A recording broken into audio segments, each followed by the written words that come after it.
Welcome to Protect Your Children Now with your host, Christopher Gelson, the director and lead teacher of Protect Your Children Incorporated. We are glad that you are here.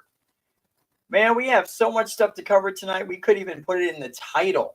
You know, we usually like to put it in the title, kind of give you a hint of what we're talking about tonight. Well, there's so much to cover tonight. We couldn't even put it all in the title. So we're glad that you are here to see exactly what we got going on tonight. We want to have a very special welcome to Instagram. Instagram is now able to watch our live show. So welcome to all our Instagram followers and people who are joining us on Instagram. We're glad that you are here.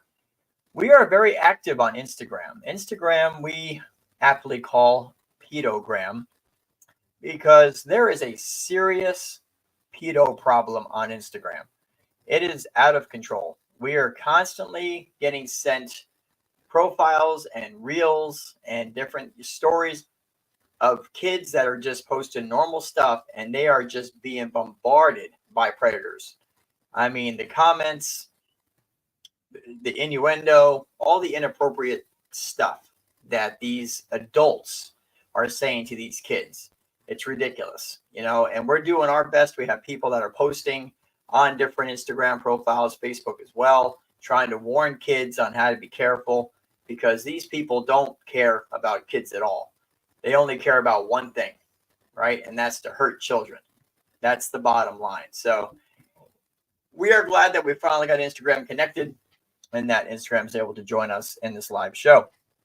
We are unable to see their comments on this platform, but we are able to watch them on another screen. So we will be monitoring your comments on Instagram.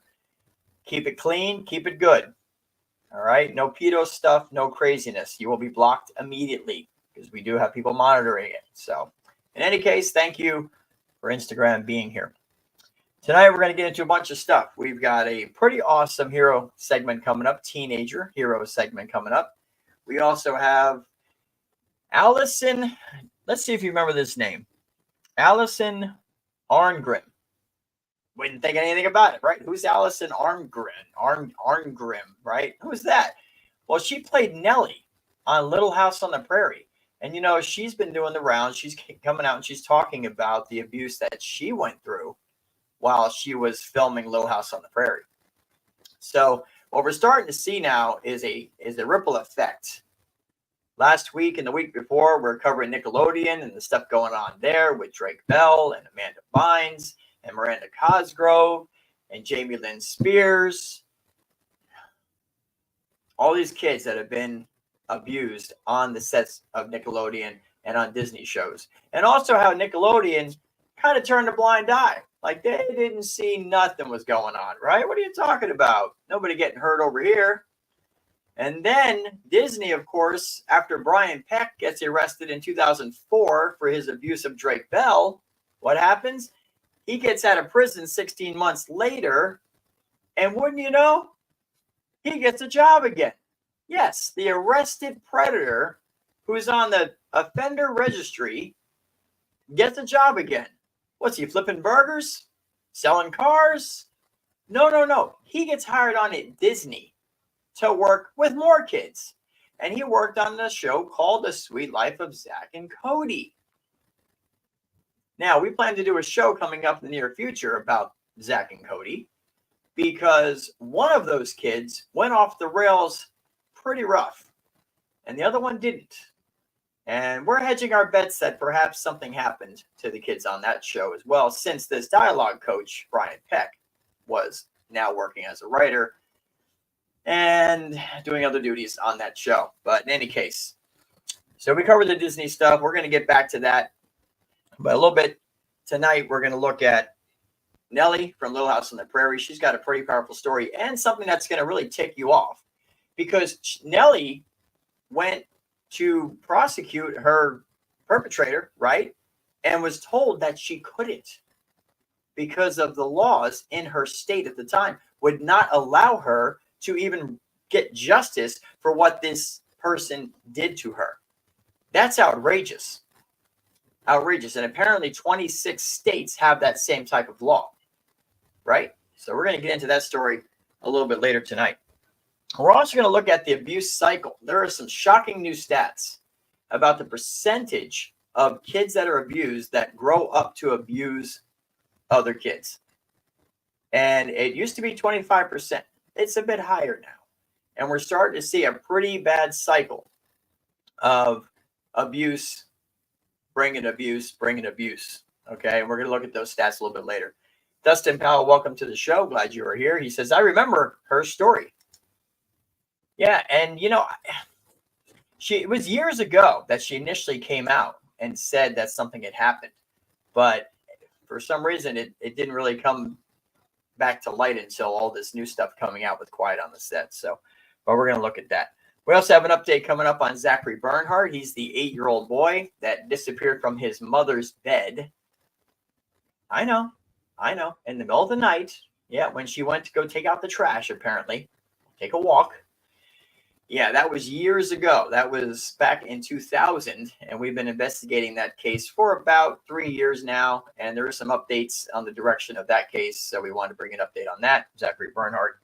We also have a pretty shocking predator experiment we're going to bring you in a little bit, just a short predator experiment that was done, and it'll beg you to raise the question to your kids. What exactly is a friend? If somebody says they're a friend, does that automatically mean they're okay? Does it? So we're going to look at that as well. And Joe Rogan, believe it or not, Joe Rogan, right? Joe Rogan Experience, Joe Rogan, was having a conversation with someone about how the elites out there are trying to relabel pedos, okay? Giving them a different name called MAPS. Minor attracted persons. See, doesn't that sound just not as bad as pedo? Right? So they're trying to soften people's stance against what these people are doing to kids. But Joe Rogan had a little something to say about that, and we're going to bring you that as well. All right. First, let me tell you about our awesome website. Our website is jam-packed with education and awareness for parents and for kids right here. Protectyourchildren.org is the website, protectyourchildren.org. We have an in-depth protection packet that we put together some years back, detailed protection guidelines, knowledge, education that you can share with your kids.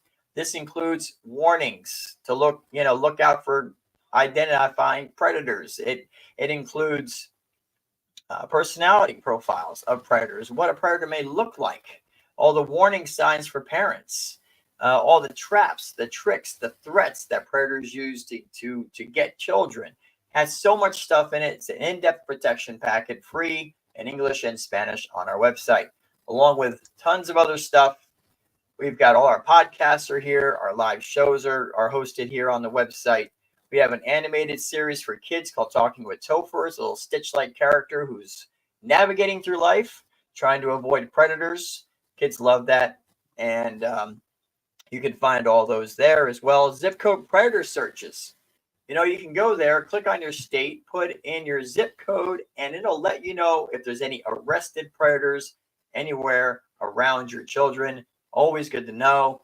Now, that's not enough. Just because you look up somebody and you're like, well, they're not on the registry, so they must be safe. No, that's not the case, right? But it certainly helps. You find a criminal record on someone, you know right away, my kids aren't going near that person. So how to set up parental controls, step-by-step parental controls on all gaming devices and phones and so much more on our website, protectyourchildren.org. Also on our website, we have merchandise. Yes, we have merch, as they call it, right? Merchandise. Tons of stuff. We got baseball caps, regular caps, knit caps. We got tote bags, coffee mugs, T-shirts. Man, everything you need. Bumper magnets for your car that has our website on it with our QR code. We got hoodies, black, white. You can see on the screen. Tons of stuff. We make about $2 off of each product, so we're not trying to get rich here. The idea is to spread awareness and get the name of the website out there so more parents can find protection for their kiddos. That's the goal. And finally, really quick, let me share this with you. We are a not-for-profit organization, 501c3, based out of Tampa, Florida. We've been around since June of 2020, so we're still kind of baby, right? We're still a baby organization, but we're trying to do our best to make an impact wherever we can, and your donations help that to happen. We have a lot of expenses, as you would think, to run an organization. Nobody here takes a salary. All right, we all have other jobs, other sources of income, so we are all volunteers, and we need donations to help advertise. For example, last week's live show about Quiet on the Set. We had a donation come in last week. We spent $150 in this past week. That live show has over 3,000 views, right? Now, without that donation, that same live show, probably 20 views. So we went from 20 views with no donation up to it's over 3,000 now. So we thank you very much for your donation. You can make a donation on our website, protectyourchildren.org. All right. What are we going to get into first? Let's get into our hero segment. Let me check the chat. Let's see. Marie T is here. Marie T is our co-director. Glad you are here, Marie. Good to see you. Yeah, she said of all people, Joe Rogan. There's something interesting stuff happening with Joe Rogan, man. Joe Rogan he's getting wiser and he's getting smarter. He's getting more spiritual. Like he's really starting to wake up to a lot of stuff. But yeah, he is not happy about this whole maps thing, man. You know, he's really mad about it. And oh yeah, and the maps have their own flag. Dustin, great point. Oh yeah, they have their own flag. Like it's out of control. It's out of control. Maria Morales, glad you are here. Glad to see you here, Maria. She's always a faithful follower. In fact, we probably get the most interaction from Maria, not Marie, but Maria during the week. Maria Morales, awesome. Glad that you are here. All right. Let's go ahead and jump into our hero segment real quick here. Now, this week's hero segment is a little bit different. All right. As you guys know, there was a terror attack not too long ago in Russia. And there was a teenager who single-handedly led 100 people out to safety. And when you hear the reason why this teenager did this, it goes to the exact heart of what we do, right? What we're trying to protect. The good hearts and the innocence of children and teenagers, right? And predators can get into their lives and just take that out, right? They can just destroy a child's life and they can battle for the rest of their lives, right? So we want to protect kids from predators. We can protect their purpose and they can go on to do things like this person did. So let's check this out. This is about a minute and a half. It's in another language, but there are captions. But check this out. This is a real hero. Here's our hero segment. Туда, все уходите в ту сторону. Меня не убегайте. Все туда, в экспо. Работаю гардеробщиком на минус первом этаже всегда. Как обычно, это был рабочий день. Никто не ожидал, что какая-то трагедия может случиться. Я понимал, что если я буду в шоковом состоянии, я могу потерять свою жизнь и также потерять сотни жизней людей. Сперва были непонятные звуки. Я думал, может, это эскалатор там провалился, может, что-то, или опять там какая-то пьяная компания. Но потом, когда начали люди убегать со стороны эскалатора, там со стороны лестницы, вот тогда я уже понял то, что эта атака настала, и момент уже инстинкт сам уже сработал, автоматически там людей эвакуировать в сторону экспо. То есть, получается, над мной, да. Над вами. Ты не видел их? Нет, я одного видел, бородатого, такой в зеленом камуфляже был, с автоматом вот так ходил. Угу. А ты видел его снизу, наверное, или где? Да, я вот под лестницей его видел, он был просто спиной стоял, шел, короче, в сторону концертного зала. Потом я еще смотрел видео, после того, как домой пришел, там концертный зал подожгли, там еще люди остались. Давка была, и все были в шоке сперва, никто не понимал, что делать, куда идти.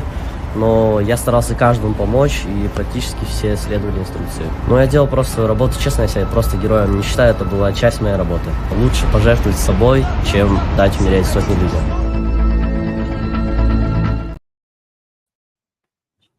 Now, did you hear what he said?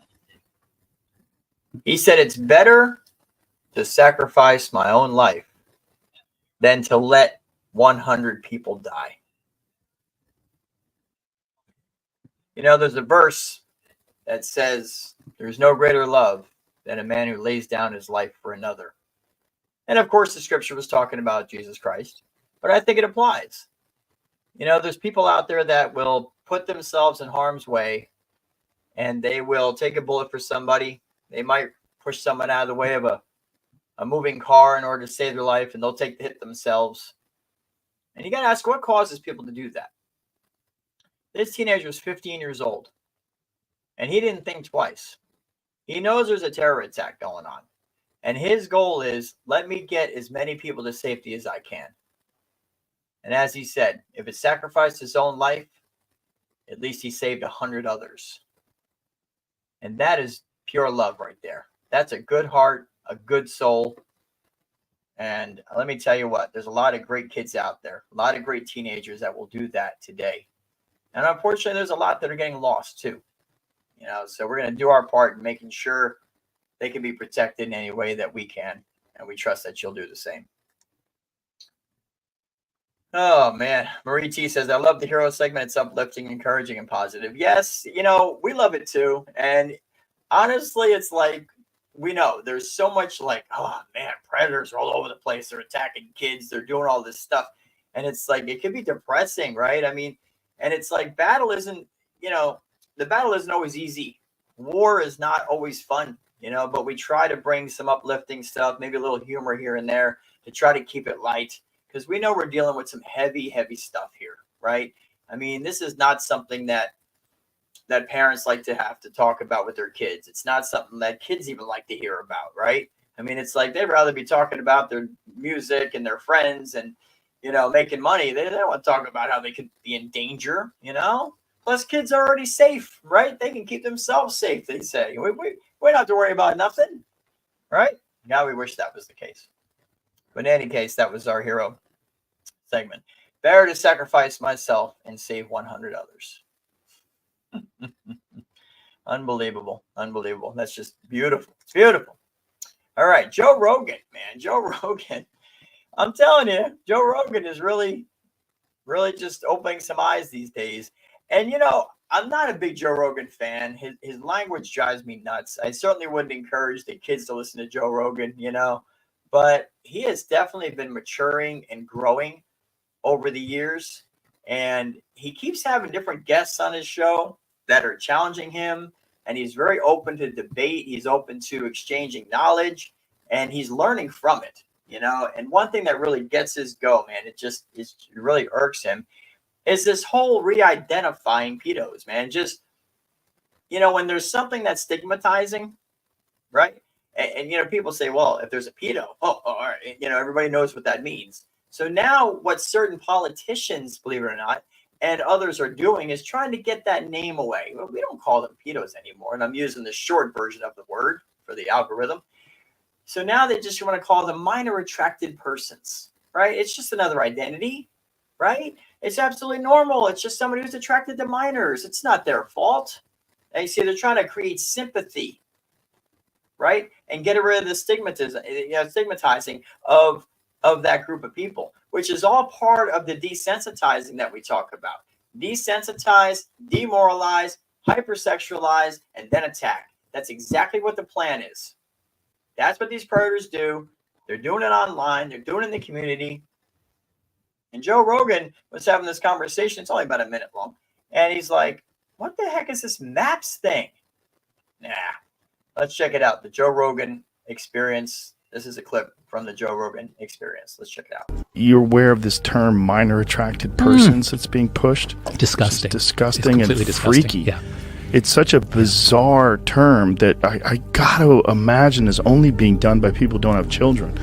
And they're pushing this thing that it's an identity. Yeah. And that it's not the fault of the person who has this issue. Yeah. So maybe can you look up minor attracted person? Is this just like a thing that was from one academic talk, or is this an actual movement? Well, I've seen politicians discuss it. No way. Yes. Wait. As like decriminalizing or destigmatizing? Destigmatizing, oh, God. yeah. There was a recent politician that went viral for this discussion. Oh, no. All right, then maybe I'm wrong. More than one. There was 2 specific women that were doing that, and I didn't investigate whether these women had families or what it was, but that this push to try to alleviate bullying or alleviate shame or alleviate the stigma that's attached to what they're calling an identity. Yeah, that's right. You're aware of this term minor attracted persons that's being pushed? Disgusting. It's disgusting It's and completely freaky. disgusting. Yeah. It's such a bizarre term that I gotta imagine is only being done by people who don't have children. And they're pushing this thing that it's an identity and that it's not the fault of the person who has this issue. Yeah. So maybe can you look up minor attracted person? Is this just like a thing that was from one academic talk, or is this an actual movement? Well, I've seen politicians discuss No it. way. Yes. Wait. As like decriminalizing or destigmatizing. Destigmatizing. Oh, God. Yeah. There was a recent politician that went viral for this discussion. Oh, no. All right, then maybe There's I'm wrong. more than one. There was Okay. 2 specific women that were doing that, and I didn't geez. investigate whether these women had families or what it was, but that this push to try to alleviate bullying or alleviate shame or alleviate the stigma that's attached to what they're calling an identity. Yeah, that's right. So you see that? See what's happening? Now it's being done under the auspices of like, hey, look, we're just trying to, make people be nicer, right? We don't want to call somebody something that's going to cause that person discomfort, and it's like, are you kidding me? What these people do is cause discomfort. They cause destruction. They cause hell. That's what they do. Right? But there's actually politicians and a group of people out there that are trying to make it easier for them. It's not their fault, right? It's an identity. And you know what the word is? You can't choose your identity, right? That's what they say. You can't choose it. So it's like, how can we blame somebody who can't choose it, right? Almost like they're trying to remove responsibility off of the people who are actually the ones perpetrating these heinous crimes. But they're just called maps, right? Minor attracted peoples, persons, things. They have their own flag, their own movement. It is absolutely sickening, Marie T. Absolutely correct. She said it's sickening. Dustin Powell says Senate Bill 145 right there. Not too familiar with what that is. You want to post in the chat kind of what that is, Dustin? That'd be great. But this is what's happening. And remember, we talked about, this was about a month or so ago, we talked about NAMBLA, right? The North American Man-Boy Love Association. What the hell kind of name is that? They were really, really popular online. And then they just disappeared, right? Like in the early 1990s, all of a sudden they just dissipated. And after they got raided by the police, finally, they were around for like 25 years before that. And then everyone was like, oh, they're just gone. NAMBLA's gone. No, NAMBLA's not gone. They still have a website. There's still people running it. And I'll tell you what NAMBLA did. All those pervs, you know where they went? Online. Okay? Those pervs are the maps of today. They're the ones probably pushing this whole agenda. They're the ones that are promoting the content out there that's being pushed to kids in order to hypersexualize them so that they can be abused. That's who those people are. They didn't go nowhere. It's ridiculous. Senate Bill 145 would allow a S offender who lures a minor with the intent to commit a felony the ability to escape registering as an S offender as long as the offender is within 10 years. And now I did remember hearing about this. It was a California bill originally. Wow. And Marie T says they actually have NAMBLA parades as well. Could you imagine that? I mean, you talk about no shame. It's absolutely horrifying. It really is. Man. And of course, everything starts in California, right? Out of control. All right, let's jump into this predator experiment. It's only 53 seconds long. Now, this is one of these, where they probably talk with the mom. We've showed these before on the show. Where they say, hey, what we'd like to do is, test to see if your kid actually listens to what you warn them about, or if they actually do it, right? And it's kind of one of those. And but there's a very important, easy for me to say, important lesson to learn here.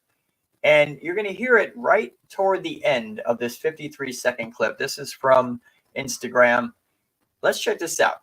Predator experiment number 1. Hey, what's up? Is mommy home? Yeah, she's in the shower. Is it okay if I come in and wait for her? I'm friends with your mommy. Yeah. Is that all right?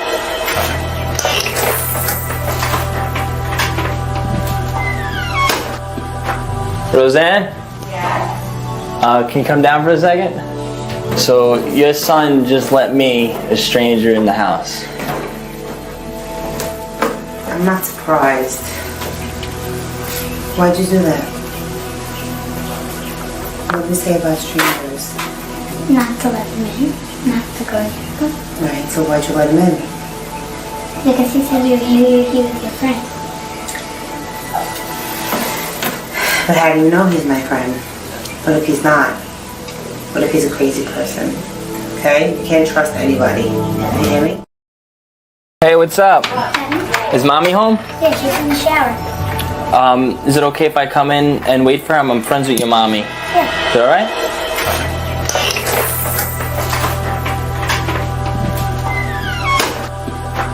Roseanne? Yeah? Can you come down for a second? So, your son just let me, a stranger, in the house. I'm not surprised. Why'd you do that? What did we say about strangers? Not to let him in. Not to go near him. Right, so why'd you let him in? Because he said he was your friend. But how do you know he's my friend? What if he's not? What if he's a crazy person? Okay? You can't trust anybody. You hear me? See that? Now, what's the big thing that stands out right there? Dustin said he's seen the video. You know what stands out right there? He said you were friends. He was a friend of yours. See, kids are taught to believe that friends are always safe. Friends are always good, right? They're a friend. A friend would never hurt you. A friend would never hurt mommy. A friend would never hurt me, right? So this guy's able to come to the door and just say, hey, where's your mom at? Oh, yeah, I'm friends with her. Oh, okay, yeah, come on inside and wait for her. That could have been anybody. So it's important with the terminology, excuse me, with your kids. That anybody that comes in the door, obviously, you never let them in, right?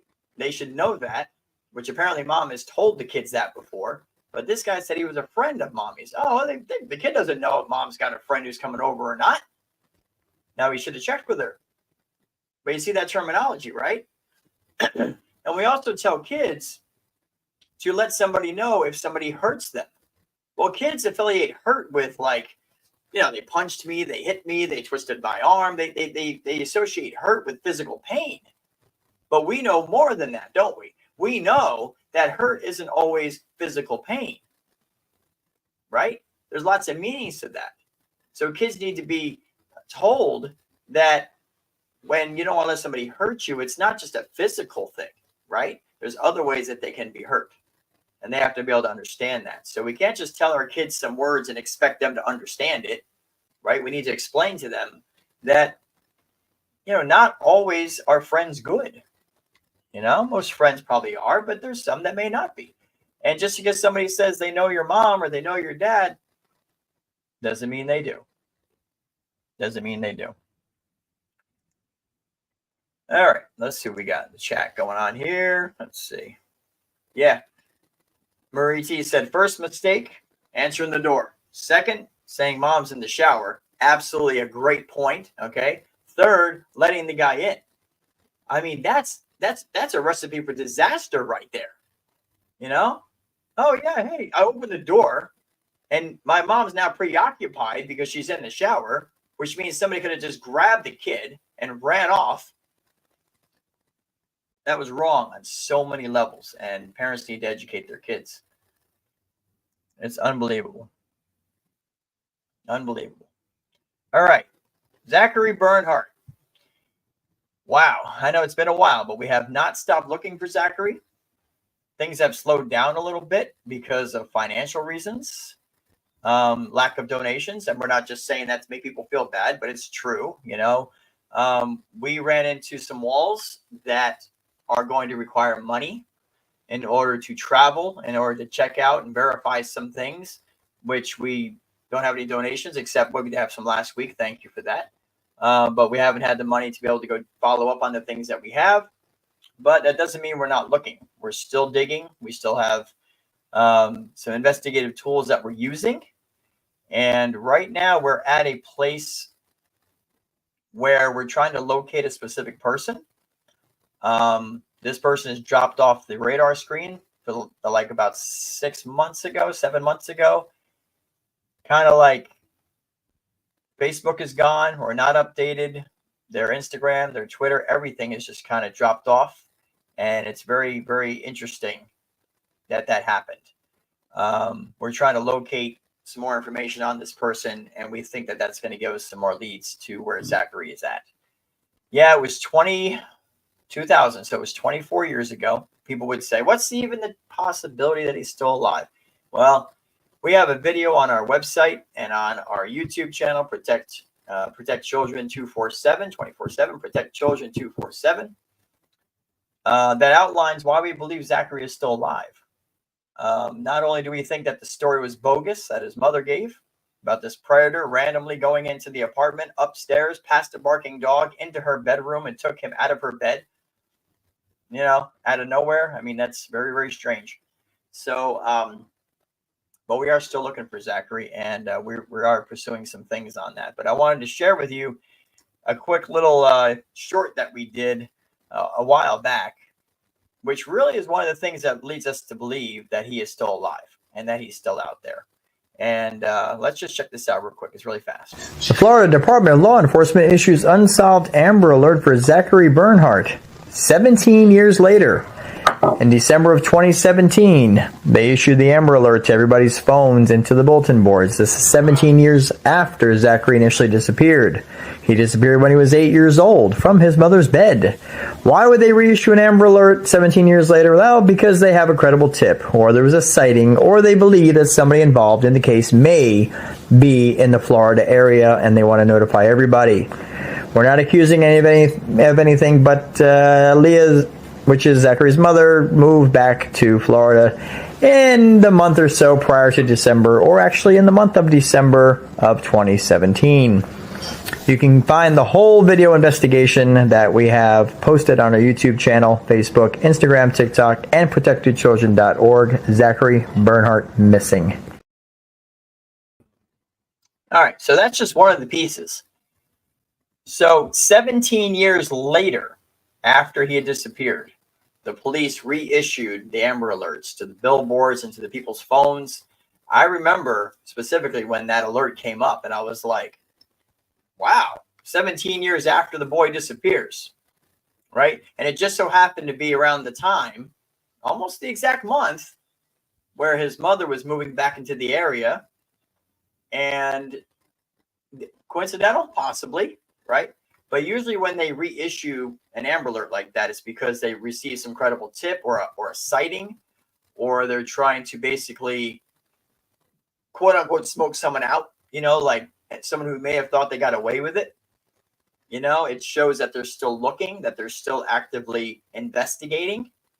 And so that was 17 years later. Now, I'll tell you what, the police think that 17 years later, he's still alive, and they have not closed the case. It's not a cold case. Then that further supports our position that he is still alive. He's out there under an alias, maybe afraid to come forward, most likely, maybe hooked on drugs, may not even realize who he is anymore. I mean, who knows what this kid has gone through? 8 years old, he was snatched from his mother's bed, apparently, or given away by somebody. But that's another just theory. So, yeah, Zachary Bernhardt. There's some information that we have on him that is all in our video, our summary video, and we're going to continue to look for Zachary. You might say, well, why not all the other kids, right?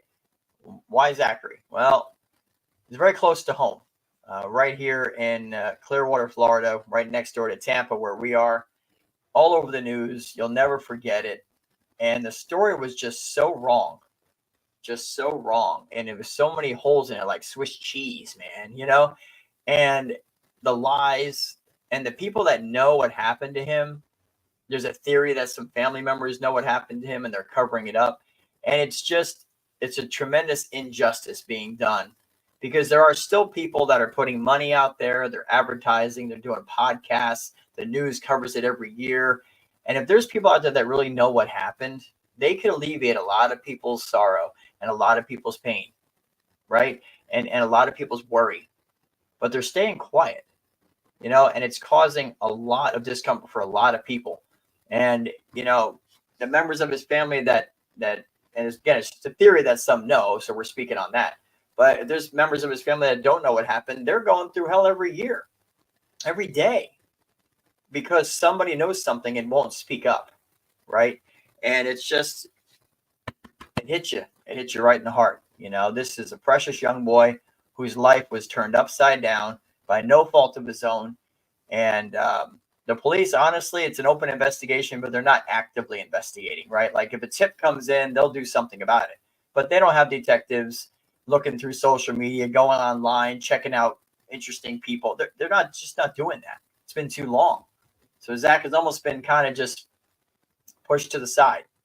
And so we want to make sure that we continue to look for him and that other people are being educated on his case. And again, I encourage you to check out on our YouTube. There's a playlist called Zachary Bernhardt Missing, and you can find all the information that we found on that case. But we're not going to give up. We're not going to give up. Zach deserves people to not give up on him. Oh, man. Allison James, sorry to hear about your situation. That is absolutely horrendous. And it just happens. It happens way too often, way too much. And it's a crazy world out there. It is a crazy world out there. We can only all do our part and try to make sure each other stays safe, make sure that we're educating each other, warning each other on things that we see, and just paying attention, right? I mean, that's the best that we can do, you know, and do our due diligence, you know, about who's around our kids, who's around people that we love and care about. You know, it's a horrible thing. It's a horrible thing what happened, Allison, in the chat, Allison James. All right. Let's jump into Nellie. How about Nellie? Right? Nellie, Allison I can pronounce his last name if it kills me. Arngrim. Yeah, I'm looking at it on the page. Arngrim. Allison Arngrim. Now, if you're like me and you ever watch, now I know I'm showing my age here, but if you ever watched Little House on the Prairie, the reruns are still playing, right? No one liked Nellie, right? She was the mean one, right? She was the one that was always pushing people down, and she was the stuck-up, snobby little brat that no one liked, you know? And it was funny because there's interviews with her, and you know, behind the scenes, she was the greatest person. Like all the kids loved her. She was great to work with, you know, but she had the ability to play an angry, vengeful, bitter person on the show. And she talks about in this interview we're going to watch here that a lot of that came from a real place. That she was abused repeatedly for a very, very long time by a member of her family. And she didn't tell anybody. She couldn't tell anybody. She was scared. And so the anger and the hurt that she had from that, she was able to channel into acting, right? And she credits kind of that, not as being a good thing that happened to her, but a survival almost, right? She was able to kind of take those emotions that she was experiencing and feeling and put it into her acting. And she thinks that's part of the reason why she was so good on the set. Now, of course, you know, things fell apart for her as they would for a child who's been through that, you know, and but Nellie. Yep. Nellie from Little House on the Prairie. So let's check this interview out. We'll jump in as we listen. And I'm just reading the comments, of course, always in trouble. Yeah. All right. So let's get into Nellie here. All right, let's check it out. For years, Alison Arngrim played the rude and spiteful Nellie Olsen on the much-loved TV show Little House on the Prairie. Now, all the while, Alison was keeping a really dark secret from her TV family and her fans. She had been physically and sexually abused by a family member, and Alison recently opened up to our own Angela Bishop in this Australian television exclusive.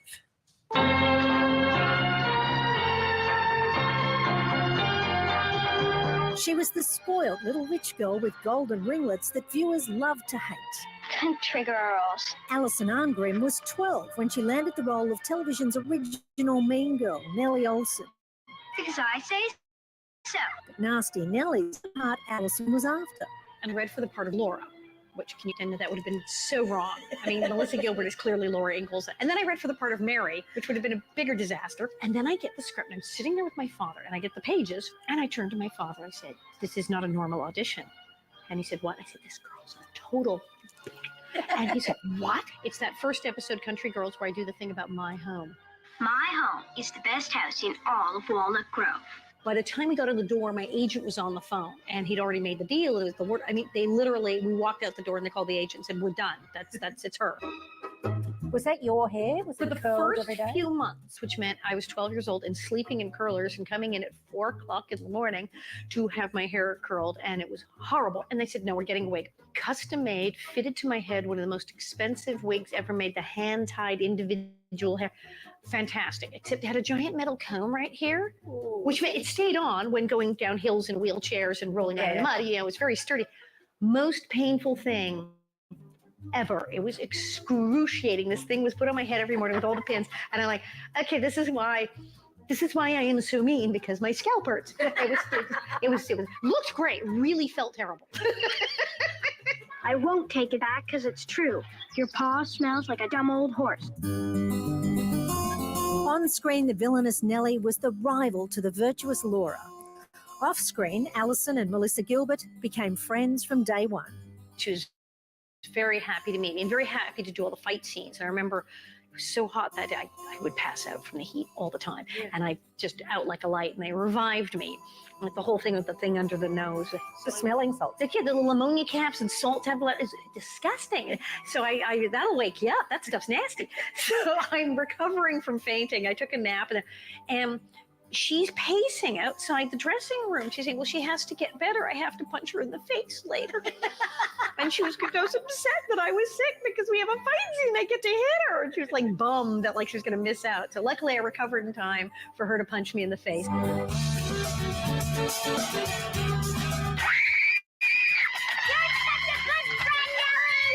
So you two got on okay? Yeah, right away, from the get-go, from the first day. It was like, zing, yeah.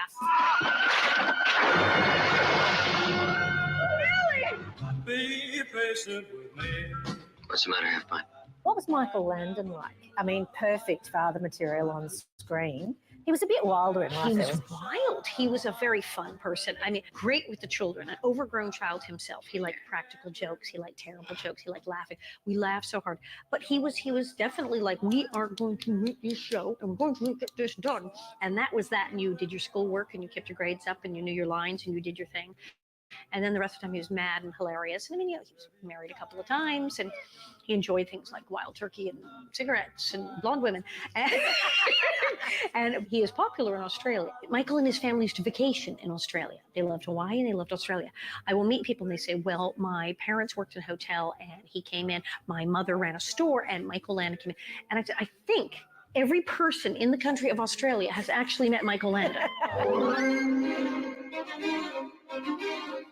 Alison is the polar opposite to the snobbish, selfish, and thoroughly unpleasant Nellie. At time, though, fans were unable to distinguish the actress from the role. I remember during the show, when I met people, they got quite freaked out and terrified. Well, somebody threw a cup of orange soda at my head during a Christmas parade. Got right in the face. They had really good aim. It was a moving vehicle, a moving target. And I was like, and it was Christmas. Were you okay? Yeah, I was sort of shocked, and then I was really relieved it wasn't a beer bottle.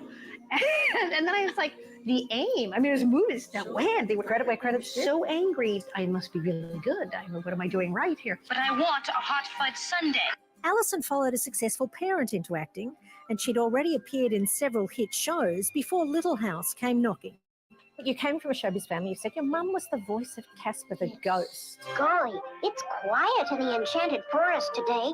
Gumby. Hello, Mom. I'm home. Sweet Polly Purebred, Underdog's girlfriend. It's our only chance. Oh, Mighty Mightor. I don't know if anybody reruns that, but Mighty Mightor. They are going to fight Korg and his beast. She was in everything, and it was incredible. So on my Saturday mornings, my mother's voice was coming out of the television. It was very bizarre.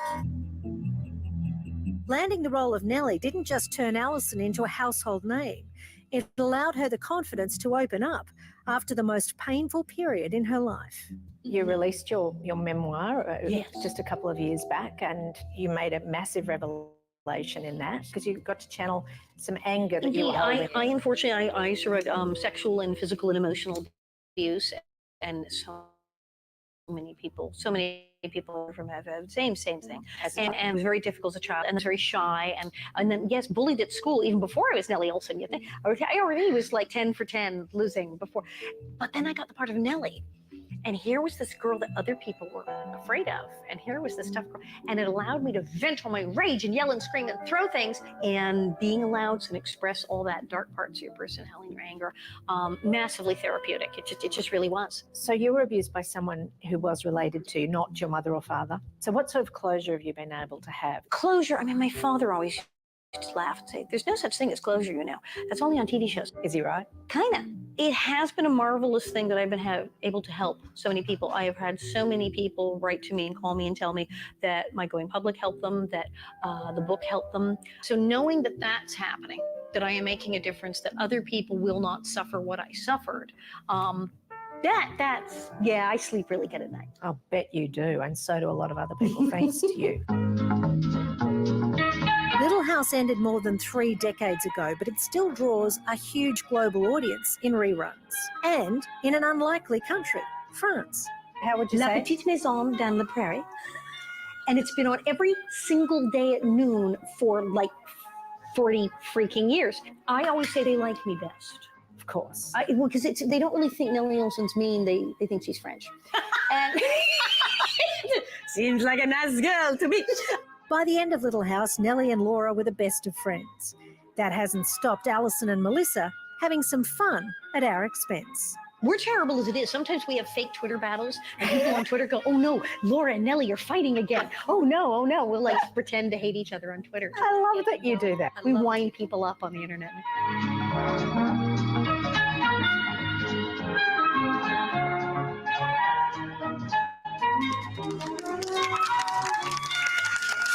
Just to give you an idea of what Alison achieved, so she was sexually abused by a member of her own family, not her mother and father. And when she was looking at the possibility of pressing... I want to stop it there for 1 second. So, first, the thing that you notice is that it's really amazing how she seemed to have become a victor instead of a victim, right? I mean, and that's a kind of a choice that not everybody gets.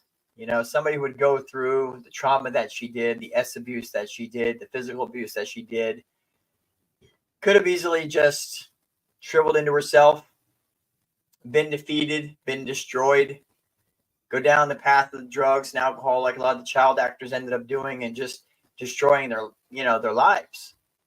And she has found a way to be a survivor and to help other people by putting it all out there, sharing her story, which is just inspiring to be able to go out there like Drake Bell did with, from Drake and Josh and so many other actors. And I think that's a great thing to learn right there about, something horrible can happen to us. And we have two choices. We can either let it destroy us and then the other person wins, or we can find the strength and the understanding and the support to push through, to heal, and turn around and use that anger and that passion that we have to help other people. Right? Some of the most passionate protectors that we have in this organization, people that help out, people that share, people that like, people that tweet, people that, they used to donate, but times are tough, we understand. But these are all people that have been through some pretty horrendous things. And they've turned around, they've taken that, and they say, now I want to help people.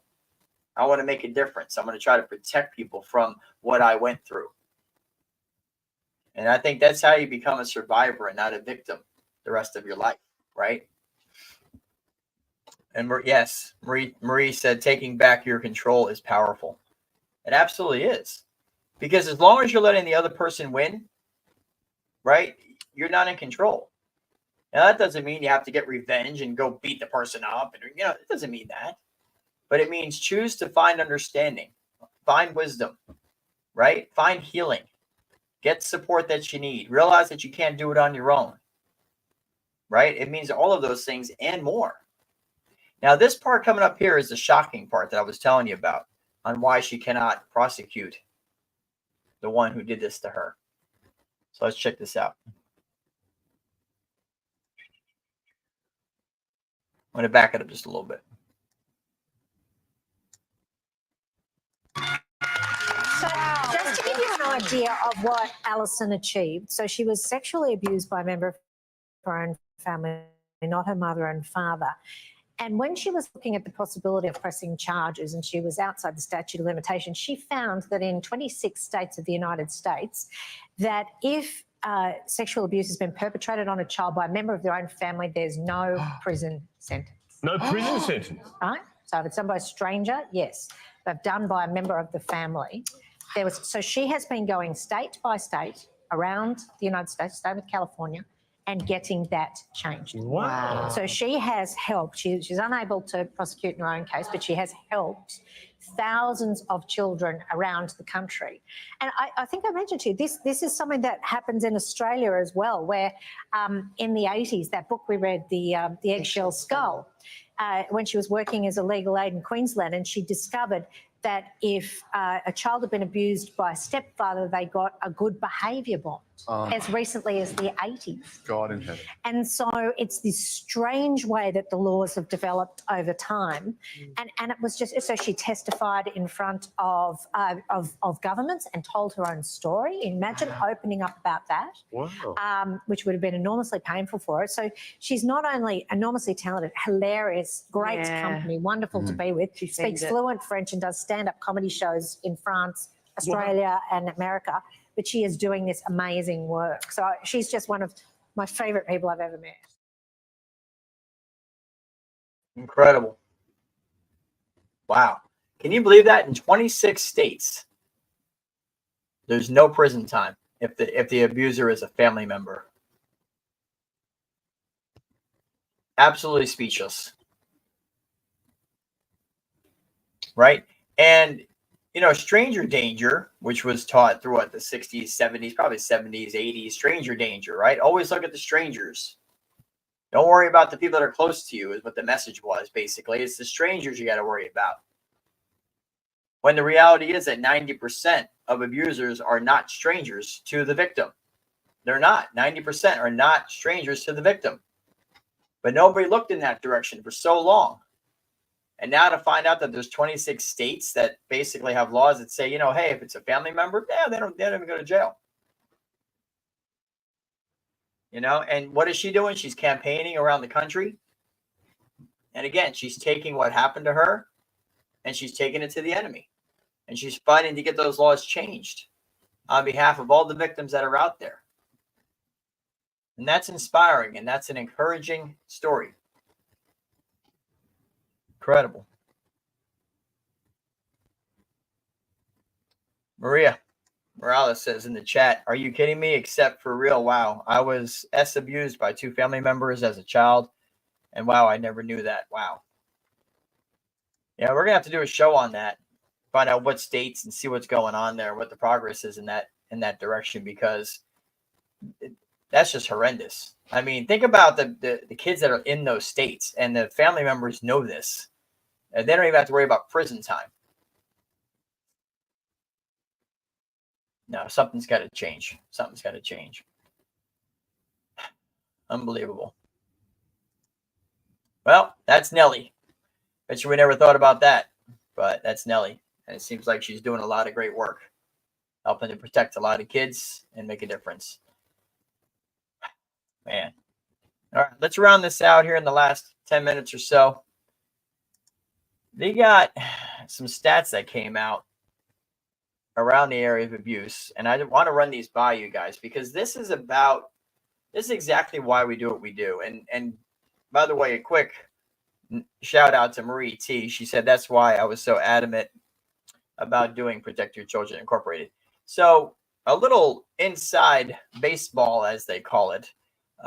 Marie had approached me about starting the organization. Now, I had previously run an organization called Protect Your Children, very similar, actually almost exactly the same, years ago, years before we started this current iteration of it. And it was Marie who said, hey, I think we need to get something going again, and I'm very glad that she did because we're making a huge impact, and very thankful for her and for her selflessness and her dedication, her commitment to the organization, donations, time, everything. So Marie T, we love you. Thanks for all you do. All right, let's check this out. So the cycle of abuse continues. And, you've heard it said that hurt people, right? And this is true. And we would just put a little caveat in there. Hurt people who do not get counseling and help and find healing most likely will end up hurting other people. We've seen the cycle before. If someone is, abused as a child physically or in the S way or something, the stats show that that child will grow up to repeat those same behaviors, and it's just a psychological trauma that happens to a child. And it does something to their mind and to their brain and their psychology, where they end up growing older, maybe even become successful. But then when they have their own kids, it's kind of like they start repeating the same things that their parents did. It's like ingrained in their brain, and what I'm about to share with you here, these stats kind of helps to solidify what we're talking about here. So this comes from, I'm not even trying to pronounce the name of this. It's gitnux.org, GITNUX.org, gitnux.org. And by the way, the Little House on the Prairie clip there with Nellie was by 10 Play. Just want to give them credit for that. Thanks for that. Now look at this. So the most important abused becoming abusers statistics. This is just mind-blowing when you think about what this does to kids. And we all know that it changes their behavior, and we know that, it can ruin a child's life, and that's horrendous enough, right? But check this out. This is really mind-blowing. I'm going to try to make this a little bit bigger so you guys can read it. Hold on, let me see. Well, I don't know if I can, but I'm going to try to. Let's see if we can zoom in here. Make this a little bit bigger here. There we go. All right. Hopefully that's a little bit better. All right. That's good. That'll work, except for the ads that are popping up. But hey, that's all right. So approximately 1/3 of all individuals who are abused in childhood will become abusers themselves, according to a study funded by the National Institute of Justice. About 30% of abused and neglected children will later abuse their own children. About 40% of children who are abused will go on to abuse others in later life, as documented by a study published in Psychological Medicine. Around 60% of people in drug rehabilitation centers report being abused or neglected as a child. 60%, according to studies funded by the National Institutes of Health. An estimated 36% of women in prison in the U.S. were abused as children. 14% of all men in prison and 36% of all women in prison in the USA were abused as children, about twice the frequency seen in the general population. About 80% of 21-year-olds who were abused as children met criteria for at least one psychological disorder. Not a surprise there. Children who experience child abuse and neglect are about 9 times more likely to become involved in criminal activity. 66% of child abuse victims become abused spouses and parents, according to the Children's Defense Fund. 66% of abuse victims become abused spouses and parents. Abused boys are 10 times more aggressive than non-abused boys. One study showed that among 900 male child S offenders, 82% reported having been abused as children. Think about that. That's powerful. One study showed that among 900 male child S offenders, 82% reported having been S abused as children.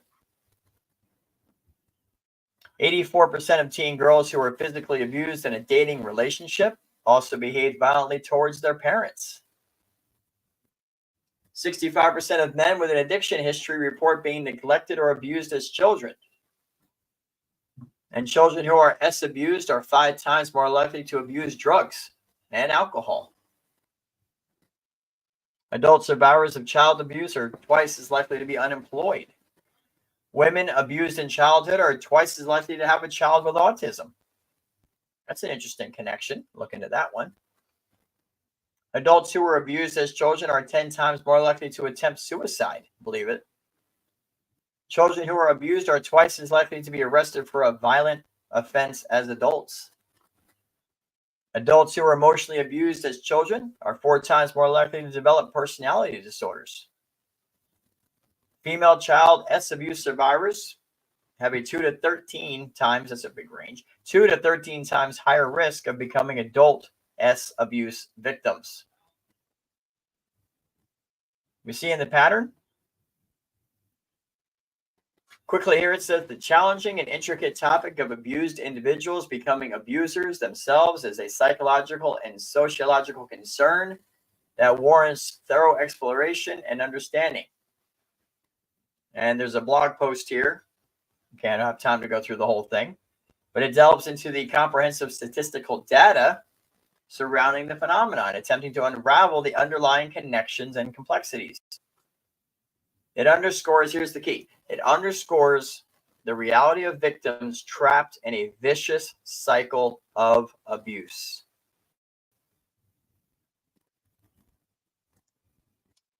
And you see, that's what it's about.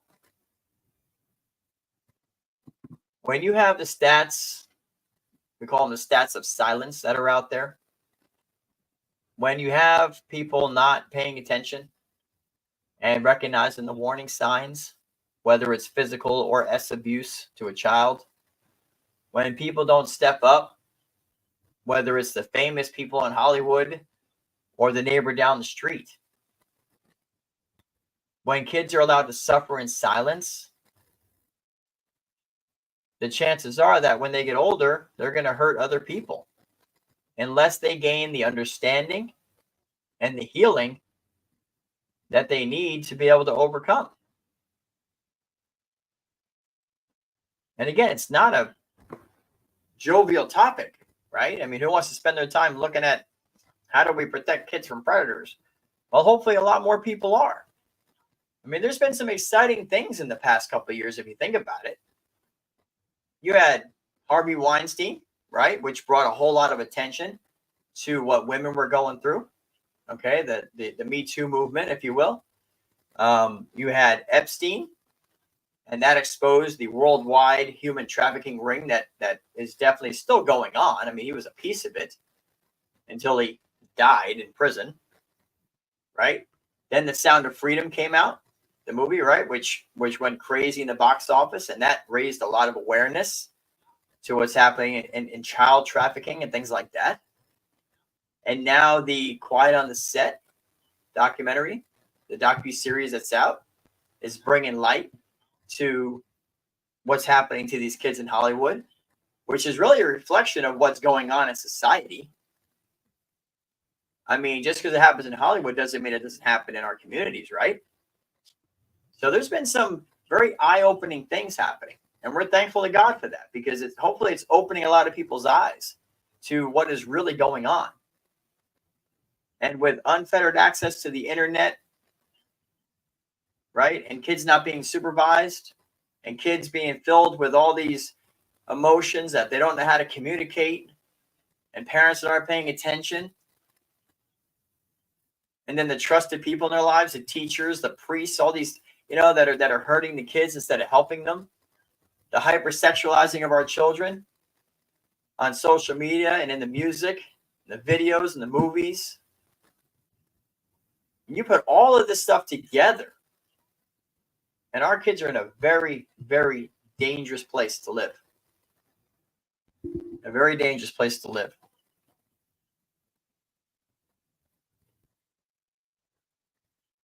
And Marie T said, as an abused child, without proper counseling, you are still in victim mode and are unaware, and or not being able to spot the warning signs. You're so programmed as a victim, you just don't see signs. That's absolutely correct.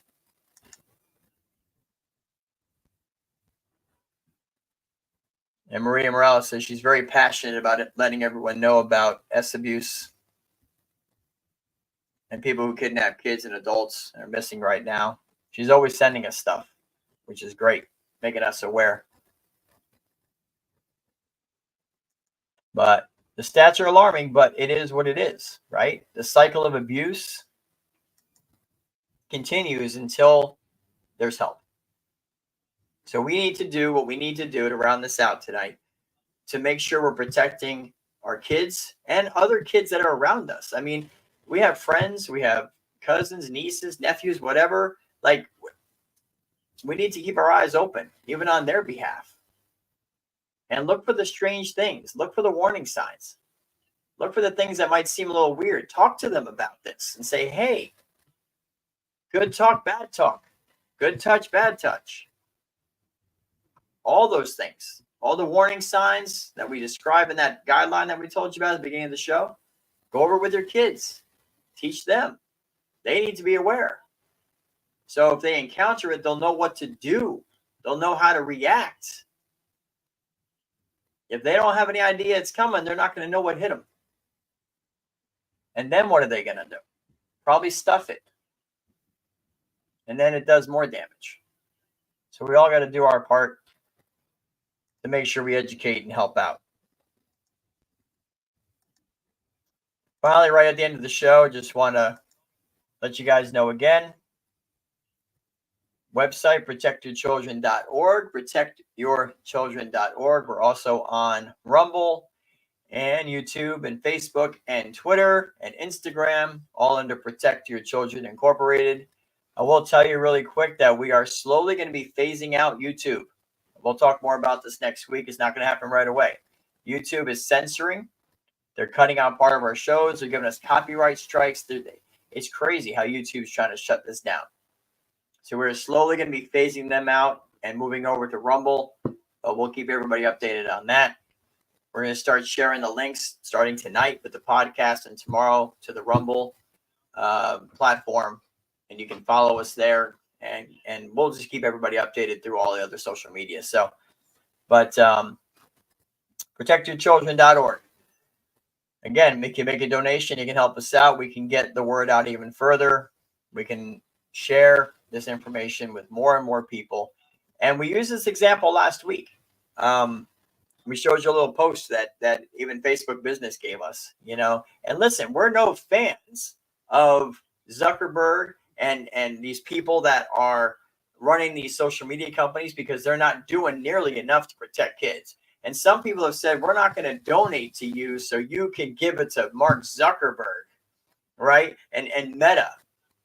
But you got to understand that that's the position that we're in. Social media right now is where everybody's at.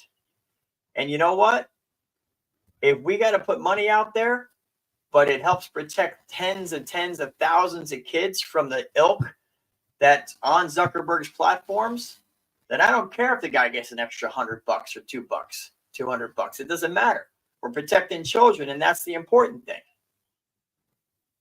You know, that's what I say to those people. Look, we can fight the battle on the platforms. That's why we included Instagram in this live stream now. Instagram's got a terrible pedo problem. And we need to get our message out on Instagram more than what we were doing. Your donations help to make that possible. Just a donation, a $100 donation gets a regular post with a link in it for a video or a live show. That post can reach 30 to 40,000 people with $100. God's honest truth. So you can make a donation on our website, protectyourchildren.org, protectyourchildren.org. Everybody, thank you for being here. Marie, Maria Morales, Marie T, Dustin, glad you were here. Who else was that? Everybody else that was in the chat that I'm missing right now. Alice and James, glad you were here. It's good to see some new people in the chat. Stay tuned. We look forward to another live show next Wednesday. Lord willing, as they say, the creeks don't rise. But until then, stay nosy and keep protecting your kids. Keep your eyes open and share stuff with us. We will get stuff out on the air. Make us aware. We may have seen it already. We may not. Share stuff with us on our Facebook, Twitter, Rumble, Instagram. Share things with us. We'll get it out there so everybody does their part. Thanks again for watching. This is Chris with Protect Your Children Incorporated. God bless and good night.